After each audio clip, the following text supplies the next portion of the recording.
Sa araling ito ay pag-aaralan natin kung paano matutukoy ang tiyak at relatibong lokasyon ng Pilipinas gamit ang globo at mapa.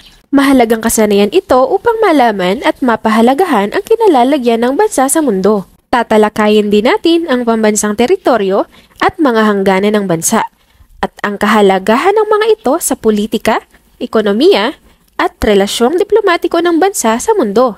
Bago tayo magsimula, anong kontinente ang kinaroroonan ng Pilipinas? Ang Pilipinas ay matatagpuan sa Timog Silangang Asya. Bahagi ng pag-aaral ng kasaysayan ng Pilipinas ang pagtalakay sa heograpiya ng bansa. Dahil dito, mahalaga ang patuloy na kaalaman sa paggamit ng globo at mapa upang higit na maunawaan ang pag-aaral ng kinaroroonan ng Pilipinas. Ang globo ay ang pabilog na representasyon ng mundo. At ang mapa naman ay ang patag na representasyon nito. Narito ang mga imahinasyong linya sa mapa na dapat ninyong tandaan. Prime Meridian. Ito ang patayong linya sa gitna ng globo na naghahati sa globo sa kanluran at silangang bahagi nito. Ang dalawang bahagi nito ay kilala sa tawag na kanlurang hemisphere at silangang hemisphere. Katapat ng prime meridian ang guhit ng international dateline na mahalaga sa pagtakda ng oras at araw sa iba't ibang bahagi ng daigdig. Equator. Ito ang pahigang linya sa globo na naghahati sa hilaga at timog na bahagi nito.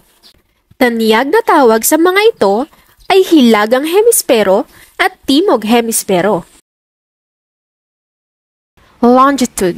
Ito ang distansya sa pagitan ng mga meridian.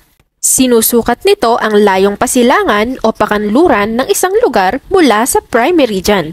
Tinatawag na meridian ang mga patayong linya sa globo. Latitude.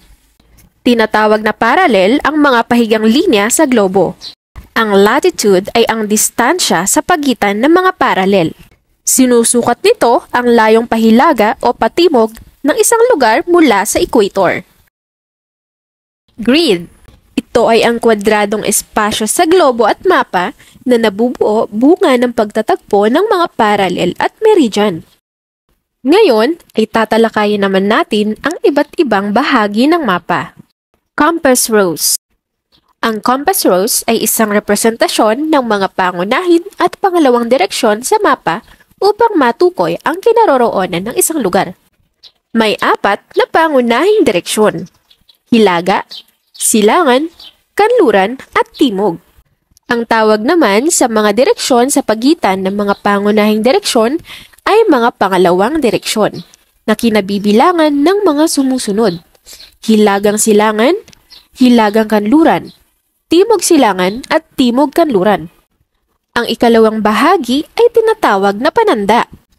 Ito ang tawag sa talaan ng mga simbolo na makikita sa mapa na may kaakibat na impormasyon ng mga ito. Bilang halimbawa, taglay ng isang mapang politikal ang iba't ibang pananda na kumakatawan sa pambansang kabisera, mga kabisera ng iba't ibang probinsya, mga pangunahing lungsod at bayan, at mga hangganan ng bansa at mga probinsya nito. Skala. Ito ay ang representasyon na nagpapakita ng sukat at distansya sa mapa at ang katumbas na sukat at distansya nito sa aktwal na daigdig. Marami ka bang natutunan?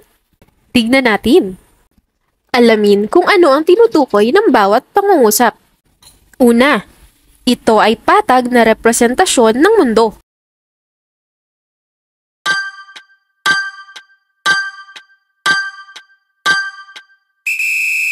Ang tamang sagot ay mapa. Ikalawang tanong, ito ay ang distansya sa pagitan ng mga meridian.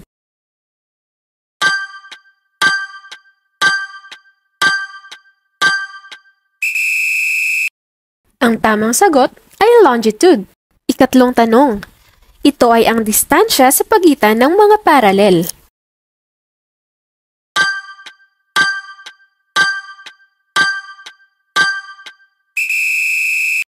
Ang tamang sagot ay latitude. Pang-apat, ito ay ang patayong linya sa globo na naghahati sa kanluran at silangan.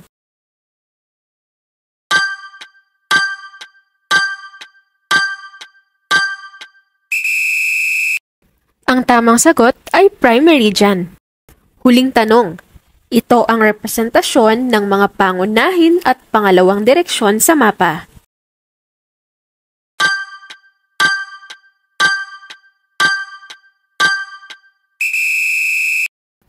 Ang tamang sagot ay compass rose.